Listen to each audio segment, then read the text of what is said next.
Hello students, good morning, आदाब, अस्सलाम, नमस्कार, सत श्री अकाल. This is your host and दोस्त and your chemistry teacher Arshad Inam welcomes you my YouTube channel The Educationist. और एक बार फिर से बहुत बहुत स्वागत है सभी बच्चों का मेरी इस नई वीडियो में, जिसमें आज हम डिस्कस करने वाले हैं बेटा क्लास 12 का बहुत ही इंपॉर्टेंट टॉपिक कोऑर्डिनेशन कंपाउंड. या इनको बेटा हम कॉम्प्लेक्सेस भी कहते हैं. आपने डी ब्लॉक एफ ब्लॉक में पढ़ा हुआ है कि भाई डी ब्लॉक एलिमेंट्स कॉम्प्लेक्स बनाते हैं और कॉम्प्लेक्स बनाने की नेचर रखते हैं. तो हमने सिर्फ बेसिक चीज़ें ही पढ़ी हैं. आज हम इस चैप्टर में सारी की सारी कॉन्सेप्ट पढ़ेंगे कोऑर्डिनेशन कंपाउंड के बारे में.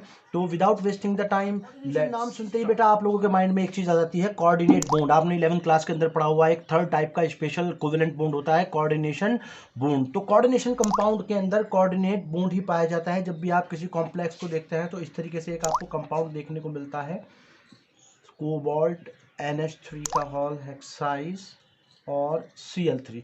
तो इस तरह से आपको एक कॉम्प्लेक्स या कोऑर्डिनेशन कंपाउंड देखने को मिलता है. यहाँ पर एक ये कोऑर्डिनेशन स्फीयर होता है, ब्रैकेट होता है, इसके अंदर ये सारी चीज़ें लिखी रहती है. पहली चीज़ भाई यहाँ पर आपकी सेंट्रल मेटल आयन कहलाती है. ठीक है, सेंट्रल मेटल आयन.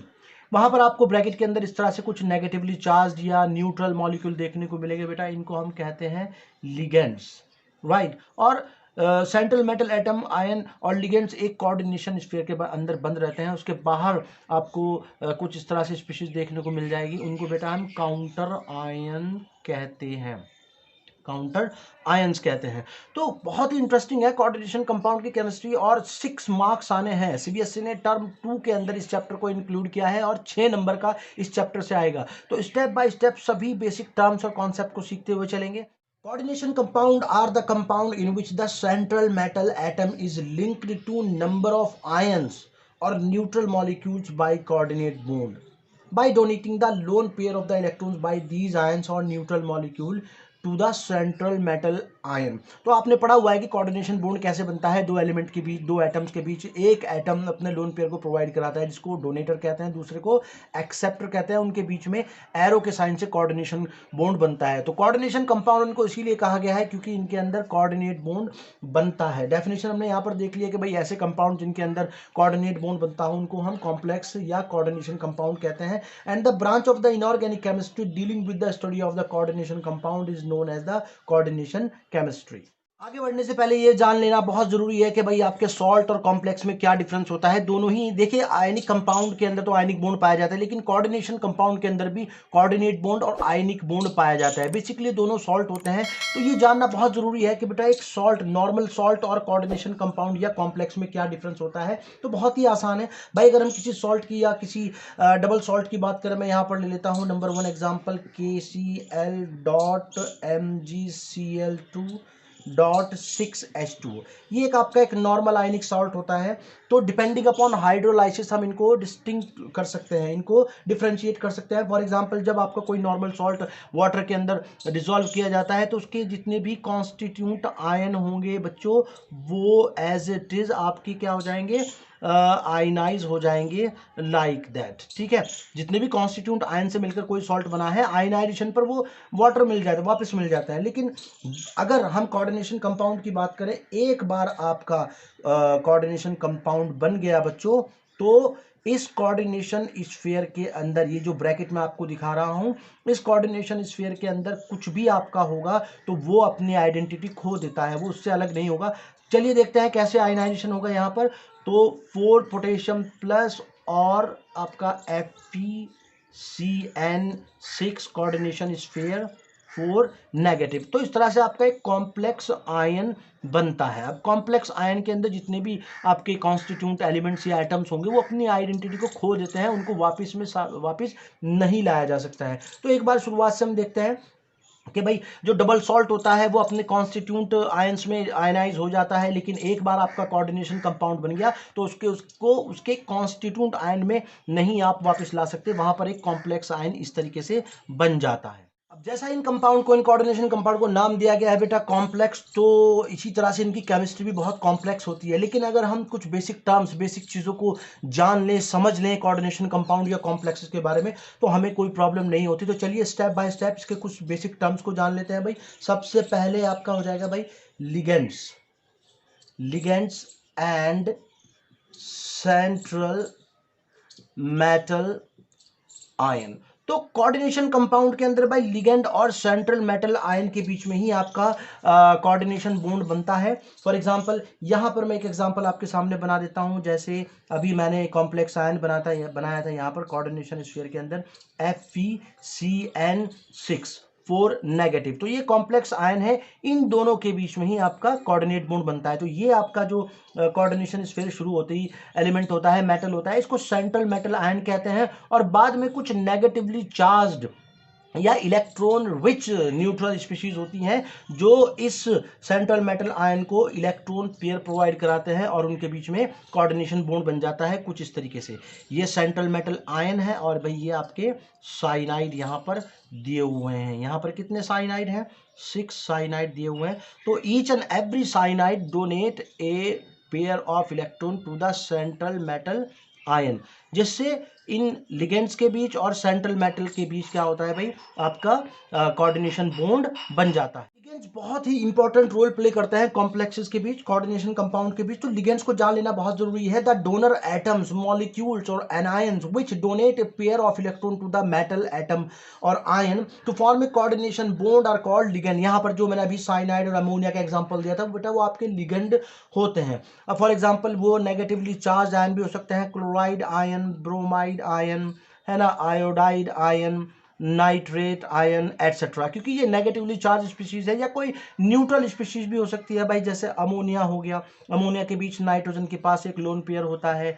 H2O हो गया, इसके पास भी ऑक्सीजन के पास 2 लोन पेयर होता है। तो कोई भी ऐसी स्पीशीज जो जिसके अंदर इलेक्ट्रॉन रिच एलिमेंट हो, ताकि वो इलेक्ट्रॉन डोनेट कर सके एटम को या सेंट्रल मेटल आयन को, ठीक है, तो उनको हम लिगेंड कहते हैं। लिगेंड भी अलग अलग तरीके से होते हैं depending upon the number of donating electrons. Ligands को भी कई टाइप में डिवाइड किया गया है, जैसे मैं पहले आपको बताऊंगा भाई, आपको यहाँ पर मोनोडेंटेट लिगेंड, ठीक है। तो मोनोडेंटेट लिगेंड्स वो होंगे जिनके अंदर सिर्फ एक डोनर एटम होता है और वो सेंट्रल मेटल आयन को सिर्फ एक इलेक्ट्रॉन प्रोवाइड कराते हैं, जैसे chloride ion, bromide ion, iodide ion, nitrate ion. ये सारे के सारे एग्जांपल यहाँ पर मोनोडेंटेट लिगेंड के हैं, क्योंकि ये सिर्फ एक लोन पेयर डोनेट करते हैं सेंट्रल मेटल एटम को। इसी तरह से भाई ये आपका बाइडेंटेट या डाइडेंटेट लिगेंड्स में भी आप इसको क्लासिफाई कर सकते हैं, बाइडेंटेट लिगेंड।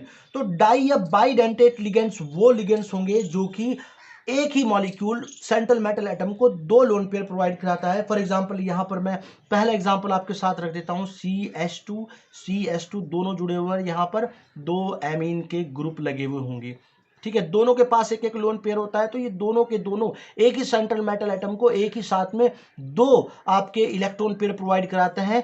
तो इसलिए इनकी जो डेंसिटी होगी वो क्या होगी भाई, 2 होगी। दैट्स वाई इनको डाइडेंटेट कहा गया है। इसका नाम होता है भाई ईन। इसको शॉर्ट में इस तरीके से लिखा जाता है, जब भी आप कोऑर्डिनेशन बोर्ड देखेंगे तो वहां पर आपको ये देखने को मिलेगा। इसका पूरा नाम होता है बेटा एथेन 1,2 डाई एमीन, या इसका कॉमन नेम भी हो जाता है यहाँ पर ethylene di amine. That's why इसको हम EN कहते हैं। तो याद रखिएगा भाई ये आपका एक बाइडेंटेट लिगेंड होता है। ट्राइडेंटेट भी हो सकता है, टेट्राडेंटेट भी हो सकता है, पेंटाडेंटेट भी हो सकता है। फॉर एग्जांपल मैं आपको यहाँ पर एक बहुत ही अच्छा एग्जांपल बताने वाला हूँ जो अक्सर आपको देखने को मिलेगा। CH2 नाइट्रोजन, इसके पास एक लोन पेयर होगा और इससे एसीटेट ग्रुप जुड़ा हुआ होगा भाई, एक इसके ऊपर नेगेटिव चार्ज होगा इस तरीके से, ठीक है। यहां पर भी ऐसे ही नाइट्रोजन होगा, उसके दोनों हाइड्रोजन सब्स्टिट्यूट हो चुके हैं एसीटेट आयन से। तो ये आपका एक हेक्साडेंटेट लिगेंड होता है, हेक्साडेंटेट। हेक्साडेंटेट इसको क्यों कहा है भाई, क्योंकि ये 6 इलेक्ट्रॉन पेयर प्रोवाइड कराता है सेंट्रल मेटल आयन को अकेला। फॉर एग्जांपल भाई एक लोन पेयर यहां से, एक लोन पेयर यहां से, एक यहां से, एक यहां से, 4 लोन पेयर तो एसीटेट आयन देंगे और 2 लोन पेयर यहां पर नाइट्रोजन देंगे। तो ये चारों तरफ से सेंट्रल मेटल आयन को घेर लेते हैं, जिसको बेटा चिलेशन कहते हैं, है ना। जब कोई पॉलीडेंटेट लिगेंड मेटल आयन को चारों तरफ से घेर लेता है तो उसको हम चिलेशन कहते हैं, या इसको मतलब चिलेशन इफेक्ट हम कहते हैं। तो लिगेंड आपके कैसे भी हो सकते हैं, monodentate, didentate, bidentate, tridentate, depending upon the number of lone pair donating to the central metal ion, ठीक है। इसी को हम इनकी क्या कहते हैं भाई, डेंटिस्ट्री कहते हैं, ठीक है। तो जितने भी वो लोन पेयर प्रोवाइड कराएगा, एग्जाम में पूछ लिया जाता है भाई ईएन की डेंटिसिटी क्या है, इसकी क्या होती है, इसका नाम होता है भाई ईडीटीए, है ना, ईडीटीए की क्या डेंटिस्ट्री होती है, इसका फुल नेम जान लीजिए, नाम वो पूछ लेता है कई बार आपसे, बहुत इंपॉर्टेंट ये आपका कंपाउंड है भाई, इसका आपका नाम हो जाएगा एथिलीन, हाँ, ethylene di amine tetra acetate, ठीक है, इसी का शॉर्ट फॉर्म यहां पर उसने दिया ईडीटीए। तो आपको कंफ्यूज नहीं होना है, ईडीटीए देखकर आपको समझ जाना है कि भाई एथिलीन डाइएमीन टेट्राएसीटेट की बात कर रहा है, और ये हेक्साडेंटेट या इसको पॉलीडेंटेट आप कह सकते हैं। अब नेचर के अंदर कुछ लिगेंड्स ऐसे भी पाए जाते हैं बेटा जो एम्बाइडेंट होते हैं, एम्बाइडेंटेट कहलाते हैं, एम्बाइडेंटेट लिगेंड। आपने ये हेलो एल्केन और हेलो एरीन्स में भी पढ़ा होगा एम्बाइडेंटेट लिगेंड क्या होते हैं। फॉर एग्जांपल मैं यहाँ पर ये NO2 नेगेटिव का एग्जांपल ले लेता हूँ। मान लीजिए NO2 मेटल से इस तरीके से जुड़ा है कि मेटल को नाइट्रोजन ने अपना लोन पेयर प्रोवाइड कराया है इस तरीके से, तो बेटा इसका नाम हो जाएगा नाइट्राइटो एन। एन या नाइट्राइटो तो उसका नाम है, एन यहाँ पर हमने क्यों मेंशन किया है भाई, क्योंकि ये इलेक्ट्रॉन पेयर प्रोवाइड करा रहा है। वहीं दूसरा एग्जांपल की बात करूं, मान लीजिए अगर नाइट्रो ही वहां पर लिगेंड है और ऑक्सीजन ने नाइट्रोजन को अपना एक लोन पेयर प्रोवाइड कराया है, तो ये एक अलग से लिगेंड हो जाएगा, इसका नाम हो जाएगा भाई आपका नाइट्राइटो ओ, क्योंकि ऑक्सीजन ने डोनेट किया है। इसी तरह से आपके साइनाइड हो जाएगा, इसके अलावा आपका आइसोसाइनाइड हो जाएगा, ठीक है। तो इस तरह से ये दोनों के दोनों क्या हो जाएंगे भाई, एम्बाइडेंट लिगेंड कहलाएंगे। दूसरा इंपॉर्टेंट टर्म होगा यहाँ पर कोऑर्डिनेशन नंबर। आप 9 to 11 और पढ़ते आ रहे हैं कि भाई कोऑर्डिनेशन नंबर क्या होती है, नंबर ऑफ नेबरिंग स्पीशीज। तो कोऑर्डिनेशन कंपाउंड के अंदर भी जो नंबर ऑफ डोनेटिंग स्पीशीज होंगी उनके नंबर को हम कोऑर्डिनेशन नंबर कहेंगे। फॉर एग्जांपल यहाँ पर मैं आपको बता देता हूँ सिल्वर साइनाइड 2 नेगेटिव। दूसरे एग्जाम्पल की बात करूँ तो CuNH3 का टेट्राइस 2 पॉजिटिव। उसके अलावा कोई और एग्जाम्पल लो, यहाँ पर मैं क्रोमियम H2O3 पॉजिटिव, या कोई ऐसा भी ले लेते हैं जिसके अंदर पॉलीडेंटेट हो FeC2O4 का होल थ्राइस 3 नेगेटिव। तो अब देखते हैं कि कैसे कोऑर्डिनेशन नंबर हम डिसाइड कर सकते हैं। मैंने आपको अभी बताया कि जितनी भी डोनेटिंग स्पीशीज होंगी उनको कोऑर्डिनेशन नंबर कहेंगे, वहां पे चाहे लिगेंड कितने ही क्यों ना हो। फॉर एग्जांपल पहले के अंदर देखिए साइनाइड दिया हुआ है, यहाँ पर लिगेंड कितने हैं भाई, साइनाइड 2 है। अब हमें पता है कि साइनाइड यूनिडेंटेट होता है तो एक लोन पेयर प्रोवाइड कराता है, 2 कितने कराएंगे, 2। तो यहाँ पर सिल्वर की जो कोऑर्डिनेशन नंबर होगी 2 हो जाएगी। यहाँ पर 4 अमोनिया है, 4 अमोनिया भी एक यूनिडेंटेट होता है तो 4 है यहाँ पर, तो इसकी जो कोऑर्डिनेशन नंबर हो जाएगी यहाँ पर 4 हो जाएगी। हेक्सा एक्वा क्रोमियम में H2O मोनोडेंटेट होता है, यूनिडेंटेट होता है, 6 है तो 6 लोन पेयर वो प्रोवाइड करा रहे हैं क्रोमियम को, तो यहाँ पर इसकी कोऑर्डिनेशन नंबर 6 हो जाएगी। अब बात करें पॉलीडेंटेट में, है ना, जैसे यहाँ पर ये ट्राई ऑक्सिलेटो दिया है। अब आपको याद रखना है कि ऑक्सिलेट बाइडेंटेट होता है, यानी कि एक oxalate ligand 2 lone pair provide कराता है सेंट्रल मेटल आयन को। अब यहाँ पर ये कितने हैं भाई, 3 है, तो एक 2 को प्रोवाइड कराता है तो ये 3 कितने प्रोवाइड कराएंगे, 6 प्रोवाइड कराएंगे। तो इस तरह से हम कोऑर्डिनेशन नंबर निकाल सकते हैं। ये मत सोचिए कि नंबर ऑफ लिगेंड्स को हम कोऑर्डिनेशन नंबर कहेंगे, नहीं, number of electron pair donating by the ligands to the central metal ion is called coordination number. और कैसे निकालते हैं मैंने आपको सिखा दिया। थर्ड इंपॉर्टेंट जो इसकी कैरेक्टरिस्टिक टर्म है भाई वो है कोऑर्डिनेशन स्फीयर या entity. And number 4 counter ion. चलिए इसके बारे में भी डिस्कस कर लेते हैं। देखिए सबसे पहला कंपाउंड मैंने यहाँ पर आपको बनाकर दिखाया, पोटेशियम हेक्सासाइनो आयरन, ठीक है। तो जिस बॉक्स के अंदर, ये आप बॉक्स देख पा रहे होंगे बड़े वाला, इस बॉक्स के अंदर आपका सेंट्रल मेटल आयन या डिफरेंट लिगेंड प्रेजेंट रहते हैं, तो बेटा इस स्फीयर को हम कोऑर्डिनेशन स्फीयर या कोऑर्डिनेशन एंटिटी कहेंगे। अब कई बार इस कोऑर्डिनेशन एंटिटीज के अलावा भी कुछ एलिमेंट्स प्रेजेंट रहते हैं, जैसे ये देख लीजिए आप, पोटेशियम यहाँ पर प्रेजेंट है। दूसरा एग्जाम्पल लूँ, एनायन भी हो सकता है और आपका भाई कैटायन भी हो सकता है, ठीक है। क्लोराइड, यहाँ पर ये क्लोराइड दिया हुआ है, तो बेटा ये क्या कहलाते हैं, आपके काउंटर आयन कहलाते हैं, ठीक है। ये पॉजिटिव काउंटर आयन हो जाएगा और ये आपका नेगेटिव काउंटर आयन हो जाएगा। तो कोई डिपेंड नहीं करता कि वो पॉजिटिव हो या नेगेटिव ही हो, वो आपके पॉजिटिव भी हो सकता है। पॉजिटिव होगा तो कोऑर्डिनेशन स्फीयर या एंटिटी से पहले लिखा हुआ होगा, नेगेटिव होगा तो हमेशा बाद में लिखा हुआ होगा। बात कर लेते हैं अब इसकी कोऑर्डिनेशन कंपाउंड के तीन टाइप में डिवाइड किया है बेटा, cationic complexes, anionic complexes and neutral complexes. अब कैटायनिक, एनायनिन और न्यूट्रल ये सब कोऑर्डिनेशन स्फीयर बनाता है, ठीक है। फॉर एग्जांपल बात कर लेते हैं पहले कैटायनिक स्पीशीज के बारे में, तो CONH3 का होल हेक्साइज 3 पॉजिटिव, यानी कि अब कोऑर्डिनेशन स्फीयर के ऊपर पॉजिटिव चार्ज है, तो ये आपका एग्जांपल हो जाएगा कैटायनिक कॉम्प्लेक्स का।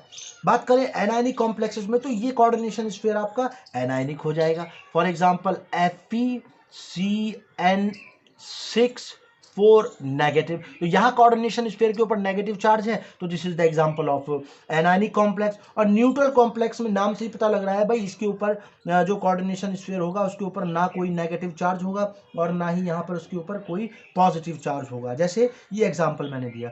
दूसरे एग्जांपल की बात करूँ यहाँ पर, तो मैं ले लेता हूँ कोबाल्ट का एक कॉम्प्लेक्स NH3 का होल ट्वाइस Cl3। अब इनके अंदर देखिए दोनों कंपाउंड अलग अलग हैं, दोनों के अंदर यहाँ कोऑर्डिनेशन स्फीयर के ऊपर कोई भी नेगेटिव और पॉजिटिव चार्ज नहीं है, न्यूट्रल है, तो these are the example of the neutral complexes. तो बच्चों आज हमने ये 4 इंपॉर्टेंट टर्म देखे, इसके टाइप्स देखे कोऑर्डिनेशन कॉम्प्लेक्स के। बाकी के आगे के टर्म्स देखने के लिए आपको डिस्क्रिप्शन बॉक्स में जाना पड़ेगा, वहां पर आपके पार्ट 1 पार्ट 2 करके सारे के सारे ट्यूटोरियल पड़े हुए हैं कोऑर्डिनेशन कंपाउंड्स के।